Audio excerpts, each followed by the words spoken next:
Hello everyone, আসসালামু আলাইকুম। আজকে আমি আপনাদেরকে সুন্দর একটি জাতের লিচু গাছ দেখাবো, যেটি বাসা বাড়িতে খুব সুন্দর একটা ছোট্ট জায়গাতে আপনারা ভালোভাবে রোপণ করতে পারবেন। দেখুন, এই বছরই আমার প্রথম ফলন এবং খুব সুন্দর একটি ডর্ফ ভ্যারাইটি, যেটা খুব ছোট্ট জায়গাতে খুব ভালো করছে।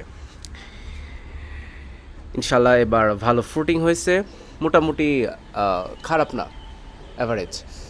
প্রত্যেক বছর লিচুর টেস্ট পাইতে আপনারা এই রকম একটা জাতের সুন্দর একটি লিচু গাছ বাসাতে রোপণ করতে পারেন। তো এই লিচু গাছটির নাম হলো চায়না থ্রি জাতের লিচু। চায়না থ্রি জাতের লিচু এটা একটু ফার্স্ট ভ্যারাইটি, এটা একটু সবার আগে হয়।